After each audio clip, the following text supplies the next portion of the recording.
What's epic YouTube? Excalibur here. In today's video, I ranked every single dragon weapon of longswords in Monster Hunter Rise Sunbreak. Now I will be telling you based off the sharpness, the raw attack, the slots, and its element, and the added bonus is the affinity. So, so without a doubt, let's get started. Alright, let's start off with the Fissure Force. It has 320 base raw attack, which is good. It has natural purple sharpness, 30 dragon element, 1 force slot, and a level 1 rampage slot, which is a red flag in my opinion. Here's why. Hey, you see that sharpness? Yes, you have natural purple sharpness, but it won't last long unless you have something like Master's Touch, Razor Sharp, or even Handicraft to last it long, or even Sharpness Boost. However, speaking of Sharpness Boost, if you can find a way to lower the gauge of that red sharpness by making the purple sharpness longer, it will last incredibly well. But unfortunately, you're limited to the Rampage slots, so overall this weapon is a D tier for limitation reasons. Alright, next up on the list is Silver Sapphire. Here, it has a base 310 raw attack, which is normal. And it has natural purple sharpness, but a little worse. I'll explain it in a moment. But it has 49 affinity, almost up to 50. And look at the slots. You have 3 full slots and a maximum rampage slot at level 3.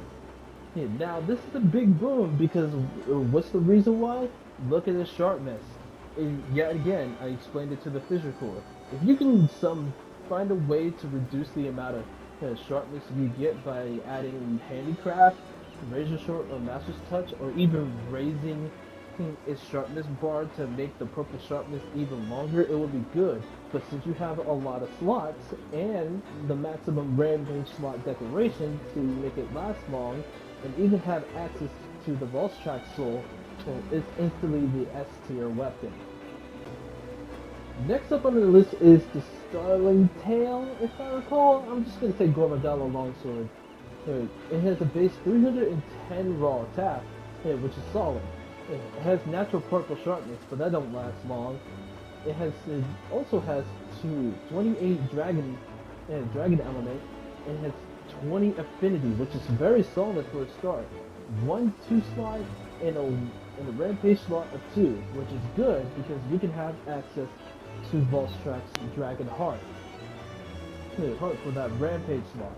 It's actually very decent longsword though. And it's really good for starting out with a dragon weapon in base Monster Hunter and base Sunbreak though before the update to Chaotic Gormagala. But we'll get that to in a moment. But for right now, this is B tier. It's actually good, a good dragon weapon. Sword on the list is the Shakaru Magala Longsword, and unfortunately I can't pronounce that name. And it has a 290 raw attack, which is low. So it has 45 dragon element, a 35 affinity, and a rampage slot of level 1. Unfortunately, it's D tier because you can tell already it has a base 290. Anything under 300 raw attack is considered low. And yes, you have 35 affinity, but why would I use this longsword over using a great sword that gives you 45 affinity? And not to mention, rampage slot is important because if you want to have access to a dragon element, or aka dragon heart build, you wanted to have enough slots to do that without even have to expect to increase the slot level to 2. Unfortunately, this weapon is not that good, and it has no slots to make it up for it, so it ended up being D tier. I'm sorry, Shakaru Magala.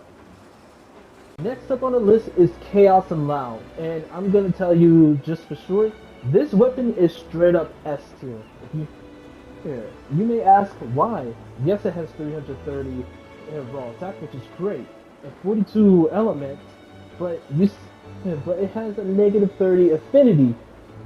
But if you beat something, it has 15 affinity instead.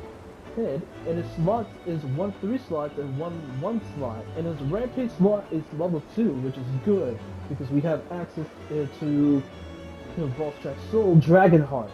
But here's the real thing: there's a skill called Bloodlust that's in this game, and which Bloodlust means if you beat the frenzy with Bloodlust, you get affinity on steroids. For example, if I have a level 3 Bloodlust, and if you manage to beat the frenzy, you get 70 affinity on steroids. Hey, and not to mention, it also combos greatly with crit boost, tenderize, so you don't have to spec into critical eye. You could just use tenderize or latent power or whatever you want, and you can just spec it into Master's Touch if you want to reduce the crit chance of not consuming your sharpness after landing criticals. This weapon is fantastic, and it's easily going up to S tier.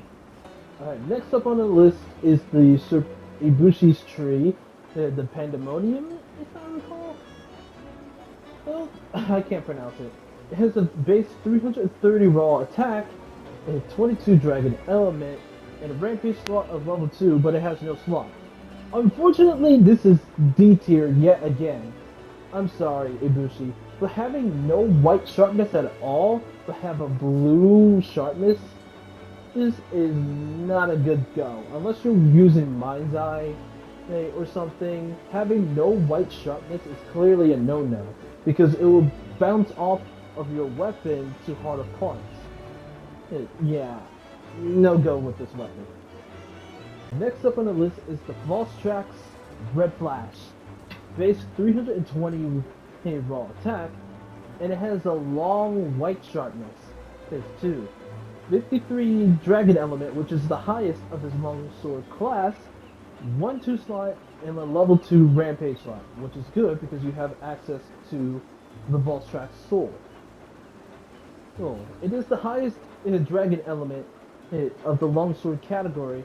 However, since you can't go to purple sharpness with this weapon, I'm gonna have to put it into B tier for this weapon. Really good on elements, but bad on sharpness. Next up on the list is the Abyssal Flicker, the Geismagorn weapon, aka the final boss of this game before you do whatever you want. Type. And it's a base 340 raw attack, which is huge. And its sharpness is the longest sharpness in this class. Actually, the longest sharpness in the game. Literally natural purple sharpness, which is very big. 19 dragon attack, which is pretty low. It has a negative 25 affinity, but that's not really a problem. Just add tenderize, and then it has no slots, and its rampage slot is level 3. Unfortunately, what killed this weapon, it has no slots. But fortunately, if you can mercy your charm and your armor, it can be very well-rounded, dangerous weapon. It's actually very versatile. You can rather go for Dragon Element for having extra damage on using Dragon Element, or using Deora's Soul to boost the affinity by continuously attacking, increase the affinity by 15%. However, it's very merciful, and this weapon is S tier for being that much powerful and strong. It is strong, but if you mercy your armor enough, it is S tier. And the same goes with charm. You gotta mercy your charm too. Not least the Sneak Scythe. I hope I pronounce it right. It is a base 320 raw attack and a solid 48 affinity, and it has a good amount of sharpness to it. It has two slots and basically level 2 rampage slot, which is perfect because you can have access to Dragonheart with this weapon, or aka Volstrax Soul. The fortunate part is this one has plenty of slots compared to the Lead Splash and the others too. This one gives a solid A tier because it has great amount of slots and others around it. There you have it. Hey folks, I hope this video helps, and I will talk to you later. Alright, take care.